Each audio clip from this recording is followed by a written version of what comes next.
In this video, I want to show you how to show your battery icon on Taskbar in Windows such that you can see your battery icon here. This is very important for you to, at a glance, monitor your battery usage. So let me show you how to do that. To do that, you can just right-click on your desktop and come to Personalize. This will open this settings page. Then come to Taskbar. When it opens, scroll down. Go to Notifications area here.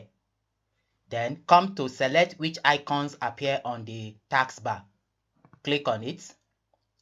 This will bring all the system up, and here you can choose which of the icon you want to appear on your taskbar.